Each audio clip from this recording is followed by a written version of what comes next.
State your name and what do you do for a living? My name is Derrick Cunningham. I'm a sheriff from Montgomery County. Okay, and you grew up in Tacoma, Washington, right? I was born in Tacoma, Washington. Grew up Okay, in really Tuscaloosa. I Tuscaloosa. started elementary school in Tuscaloosa, third grade. So, yeah, and I stayed in Tuscaloosa till I graduated. Okay, what was it like growing up in Tuscaloosa? Well, Tuscaloosa was great. As a matter of fact, I got a lot of my friends that are living here in Montgomery now that grew up in Tuscaloosa that have relocated to Montgomery. So, I, it's a place that all my friends were at, but Montgomery's my home now. I've been here close to 34 years in Montgomery, so I consider Montgomery as being my home. What led you to the law enforcement field? Well, to be honest with you, my brother was living in Wetumpka. He was working for mental health, and I used to come and visit him when I was in high school. And when I graduated, Emory Farmer had a commercial on that said, "If you feel that you can fit in, we're looking for a few good people." And so I applied for the Montgomery Police Department, and I got hired. Okay, and how long have you been in law enforcement? Uh, I started at the Montgomery Police Department back in late '88, and all the way up until today. So I've been there right at 33 years in law enforcement. That's a long time. And talk about all the positions that you held in law enforcement. Well, I started out, I worked patrol, then I went into crime scene where I used to investigate murders and deaths and burglaries, anything that dealing with crime scene. I processed crime scenes. Then I transferred over to homicide, and I worked homicide for many years. And then when I left the police department, I came here as the chief deputy, overseeing the day-to-day operations of the sheriff's office. And so, since I've been here, I've worked everything and anything that the deputies go out on, anything that came across the sheriff's desk, I handled it and I took care of it. I did our budget, I did from running of the jail, just anything that the sheriff was in charge of. It pretty much came through me. Okay, and describe how your experience has been since you've been in law enforcement.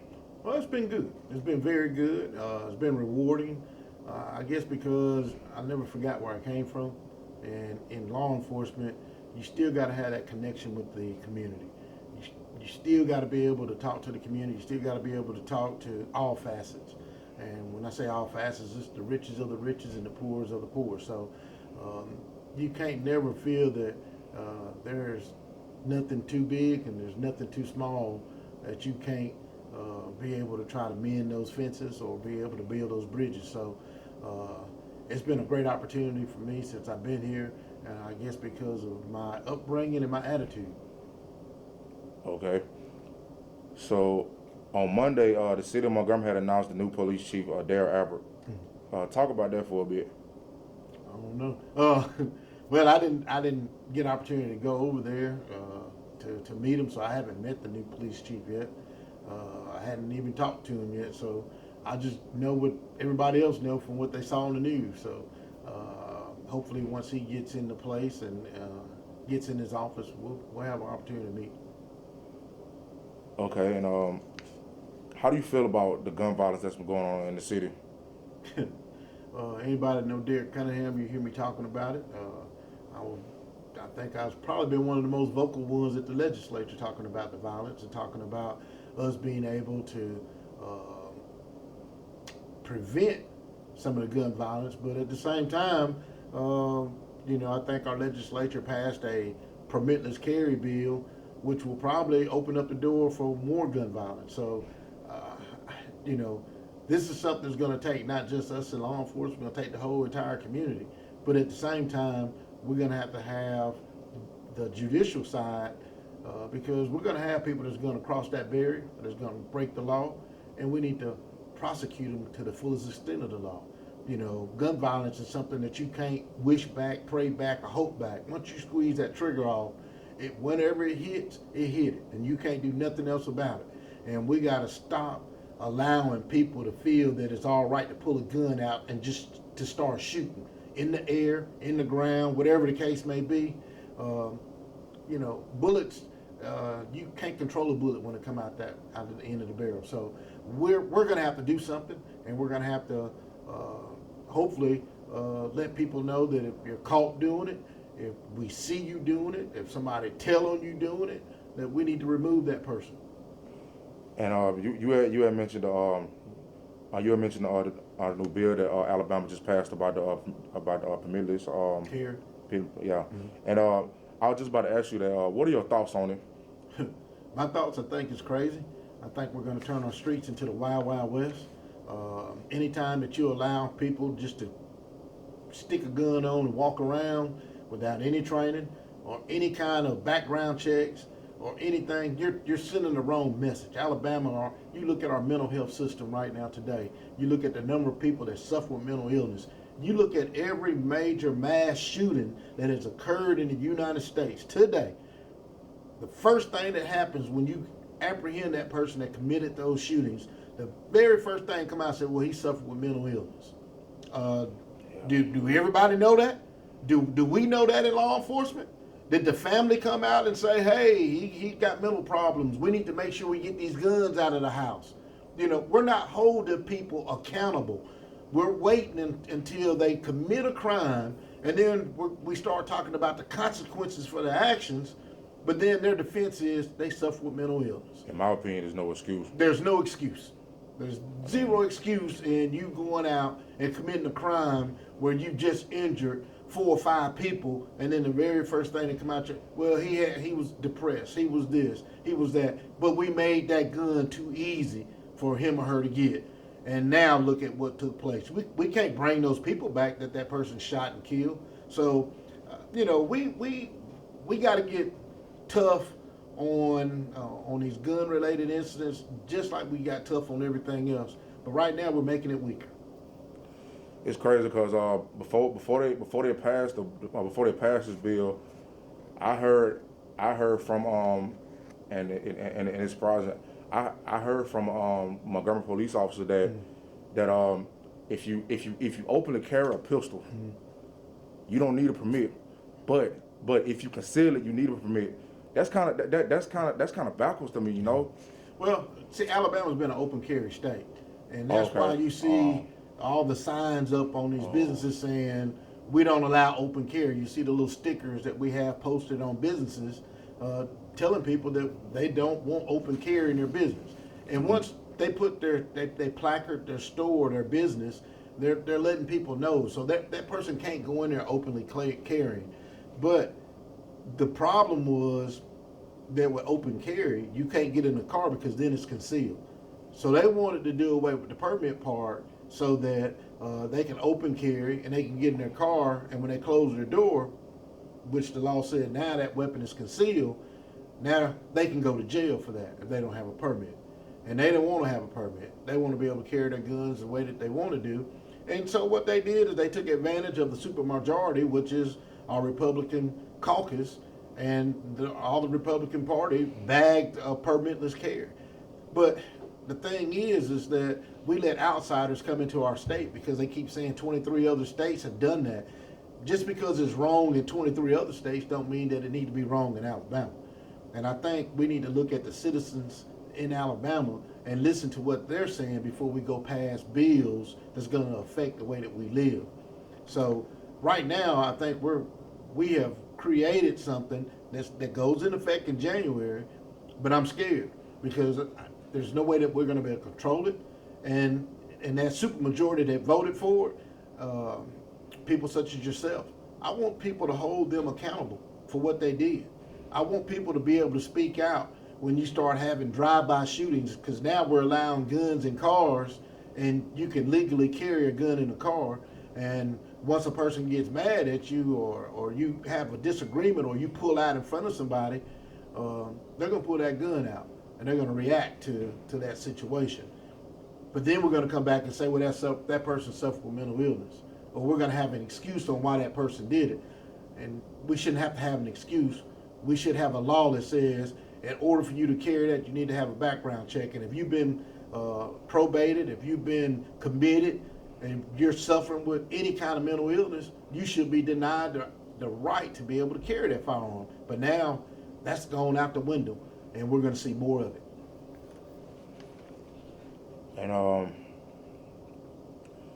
And as far as gun violence, like, do you think it's slowed down or has it gotten worse? It's gotten worse.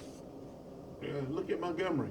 We had 460 people that were shot last year. 460 people shot. Out of that 460, we had 78 murders. 78 murders. You know, so I'm not big in math. I'm not a statistics person, but you play with the odds on that. And look at what this year is going to entail.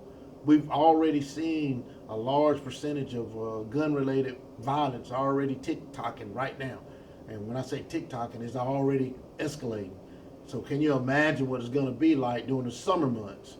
Because once they get out in the summer and everybody's out, we can't hang out together. We can't have outdoor events together because somebody's going to produce a gun and then somebody's going to start shooting. And the scary thought is, well, one person used to shoot one person.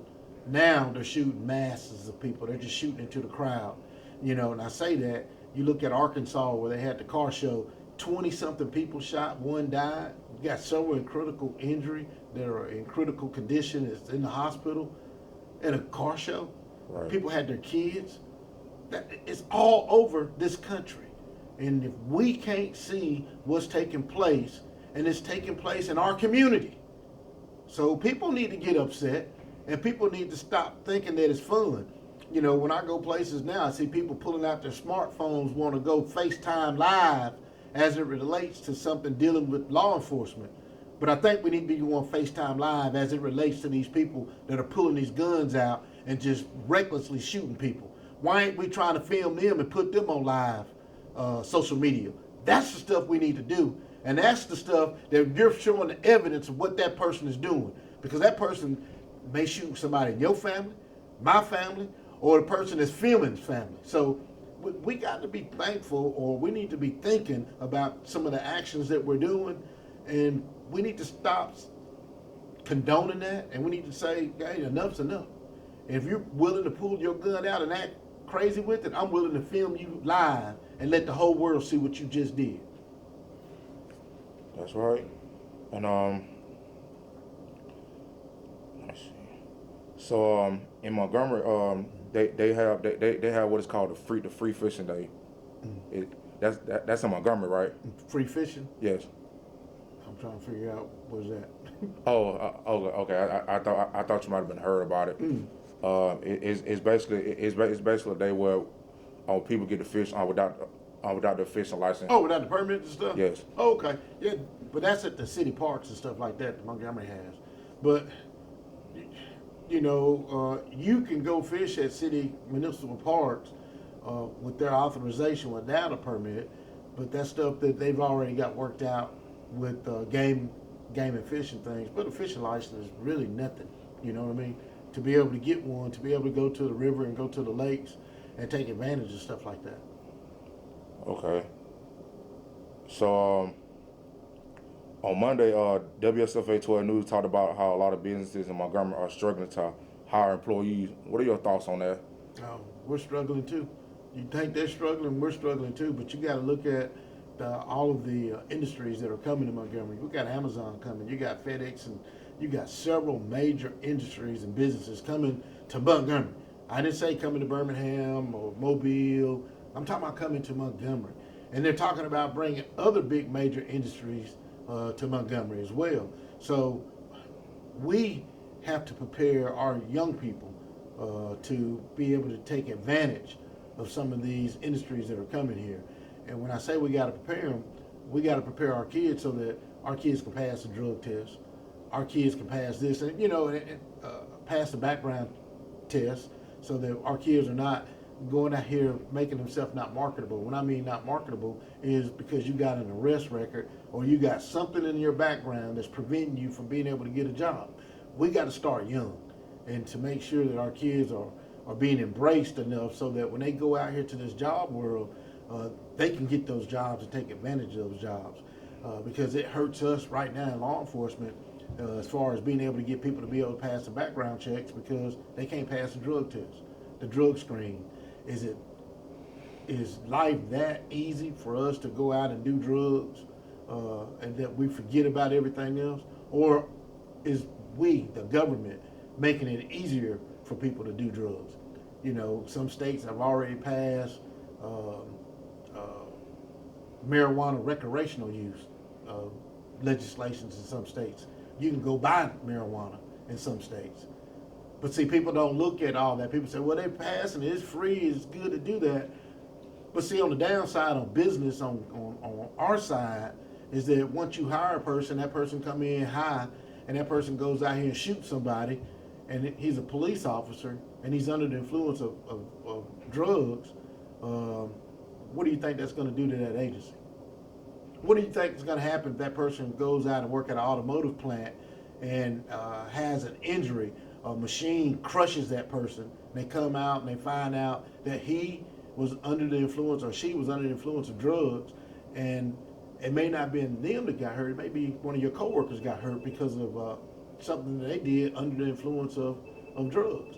So we got to be very careful about drugs. So when I hear people talking about it ain't nothing but a joint, it ain't nothing but that, yeah, but you got to look at the ripple effect of what's going to take place when these people that has these insurance policies on all these employees, and then plus they got to be able to protect their business and their companies. So we got to be careful what we're trying to tell our kids, because our kids are getting a double-edged sword. They're hearing it from some people saying it's legalized, you can do it, but then when you go into the job market and something happens, first thing they're going to do is they're going to test you, and then once you test positive, then they're going to sue that company. You see what I'm saying? So we got to stop telling people things are all right for us to do, and then the next thing is somebody's going to take advantage of it, and then that company's going to go out of business because that company cannot survive to operate without insurance and without protections. So you don't think that marijuana should be legalized in the state of Alabama? Nope. It's a starter drug. Once you get to that high, you're going to try to get to the next high. Then you're going to start lacing it. Then you're going to start doing this. So no. I got to look at my life, and I got to look at the way that I've been brought up and the things that I've been seeing and witnessing. And then you look at the things when you go out of town and you go to places like Colorado, and you see the number of accidents that occurred for people under the influence of narcotics, under the influence of drugs. So we gotta be very careful about what we're saying is all right, and some of the things that we're just loosening up and allowing it to take place. Because as soon as something bad happens, and then that person is tested, and especially if they're at work, they're going to come back and hold that company accountable because that person was under influence. It ain't dealing with that person. Now it's a big picture. Okay, so my next question is kind of a touchy subject, but for the past decade, like there been a lot of police brutality situations. Like you got people like Mike Brown and Tamir Rice and all these people who lost their lives due to senseless gun violence with police brutality. So how do you feel about what has been perceived about the police and the law in general, and do you feed into it? Well, me in law enforcement, the senseless things that took place around our country, you got to look at me. I'm a black man. I'm black first, you see. I'm lawman second. I'm always be black wherever I go. I can't change that. I can't change anything about my upbringing. And my brothers and my nephews and all my family, they're black men. So I can't justify and I can't hold or sit here and support the wrongdoing of any human being, especially a black man, because it may be me driving to one of those areas and it may happen to me. So I'm not going to sit here and tell you that, what took place was right. No, what took place was wrong. It shouldn't happen anywhere. And but we in law enforcement, we got to train our people that we got to give respect in order to get respect, and that's what we're doing. But at the same time, we as a community, as a whole, you can't hold every law enforcement officer under the same umbrella. That's right. You know, Yeah. so Yeah, we not, can't do that. Yeah, not all cops are bad cops. And you can't. But we tried that. We tried to say we're gonna defund the police. We don't need the police. Those areas that did that, what are they doing now? We need the police. We can't control the violence. The murder rate has went up. So you can't just do away with law enforcement because of what one or two bad apples did. You got to pluck those apples out so it don't spoil the bunch. And that's what you want to see happen when you see bad things that take place. There's bad people everywhere, not just in law enforcement. You see that every single day when you get in your car and drive up down the street. You're going to see a bad person. You're going to witness a bad thing. If you don't believe me, go to some of your social events and things of this nature. You're going to have one bad apple out there that's going to try to spoil that whole event. And do we hold the event coordinator liable for it? First thing we do, we say they shouldn't have done that. They shouldn't have done it. The car show in Arkansas. The first thing they did, hey, this is the organizer. He put this thing on. How can you hold him accountable for a group of bad people that come over and tear up something that you're trying to do that's good for the community, and now I'm being held accountable for what took place? That's the same way with us in law enforcement. We need to stop painting everybody with the same brush. We need to pull that one brush out and paint this bad apple and deal with that, and stop trying to paint the whole organization with that same brush. And the thing about the police brutality thing, when a cop shoots and kills an innocent black man for no reason, because like most of the time it gets caught on video, the first thing they say, even though it's clearly on video, the first thing the people say is, well, this person should have complied. Like if you see in the video, like they obviously complied, like for example, Alton Sterling. To this day, that video is still up on social media, and in the video you can see the cops are trying to pin him down, and they constantly tell him, get on the ground, and he was already on the ground complying and everything, and they still end up shooting him, even though he complied. So like, what's your thoughts on that? Like I just told you, there's bad apples, everything. And you just got to deal with those incidents when they take place. The thing is now, what you need to be really stressing, what you really need to be thinking about, we just now allowing people to carry guns in Alabama. Everybody will have a gun. So when you stop somebody and they pull out a gun, what are you going to do now? When you got more law enforcement is going to be engaging people because everybody's going to have a gun on. So we got to start thinking about, what are we going to do? How are we going to be able to stop? How are we going to be able to handle a situation when you go to a situation, it's going to be a greater possibility that person's going to be armed because we're arming everybody. But see, my thing with that bill that just passed, it's kind of like more people are going to get arrested for like an illegal possession of a firearm because like they're going to be carrying guns illegally. Well, the thing is, you don't have that charge to be gone. Oh, it'll be gone. Oh. Yeah, so you ain't no such thing as a legal possession of a firearm. When you stop a person, the way the bill is written, and they got a weapon, if I didn't stop him about that gun, I stopped you about, I'm dealing with the situation, not the weapon. And the charge would be certain persons forbid to carry. Now if they stop you and you got you're a felon and you ain't supposed to have a weapon, yes. Okay. You see what I'm saying? But as far as stopping you saying, let me run your gun, the way the bill's written, I can't just do that. Can't stop everybody and check their gun. I got to stop you for something that you're doing that made me stop you. You see what I'm saying? There's no reason I can't just stop you because I see you with a gun, because now it's legal for you to carry a gun.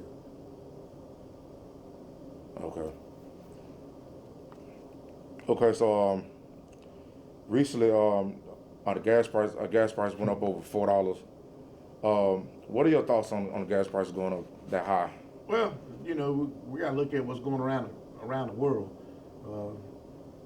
And you see with the war in Ukraine and Russia, and we were getting a lot of oil out of some of those countries, and you know, that really hindered what we were doing here in the United States. So we got to really look at what's going around the country. But at the same time, I think, you know, that's something that our Congress people need to be working on, to be able to have a supplement, or being able to get oil from other countries, and being at the flip of a switch. Because right now we're too dependent on what's going on in these other countries, and we're not dependent on what we can do here in the United States. But at the same time, you got to look at, I still got a job to do. You know, we still got to patrol. People say, "Are you going to park your cars?" How are we going to park our cars? You think we got violence now? We're going to have violence then, because they ain't going to never see us. So we have to ride. We have to pay those higher gas prices. We have to be out there to make sure that the citizens in Montgomery are safe. Because once the citizens realize that we're not coming out, we're not going to respond, then we just turn our whole community over to violence.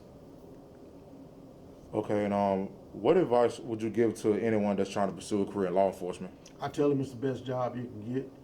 We pay for your education. We pay for college. Where else can you go get that and then come to work for a great opportunity? Where else can you go starting off right at $46,000 a year? You know, this is a great job. It's a great career path, and we're just looking for good people. And I always tell people, don't listen to what you see on TV and on social media. You need to be a judge for yourself. How many people you know graduate from college that have student loan debt in the hundreds of thousands of dollars? A lot of them. Yeah. Why do that when you can come here and start your career at 19 with the sheriff's office, and then we'll pay for your college? Once you finish college, you may say, well, I really don't want to do this. I want to go on to the FBI. I want to go to the Secret Service or to the U.S. Marshals. Or you may want to look at a federal law enforcement career, but you still got to have local experience to enhance your capabilities when you apply to go to the federal side. You still got to have that college degree in which we can help you get. And at the same time, you're getting the experience that you need to enhance your career. So I tell anybody, if you want to go into law enforcement, I want you to start early. I want you to think about it early and come to us right out of high school and let us help you get educated. Let us help you get on your career path. Who knows? By the time you graduate, you may be making close to $60,000, $70,000 in law enforcement. You may not want to go nowhere. You may want to make this a career. So it's something that I would tell any young male or female that's looking for a career, is to look at law enforcement first. Okay, well, I appreciate your time, Sherriff. That's all I have for you. Thank you. All right.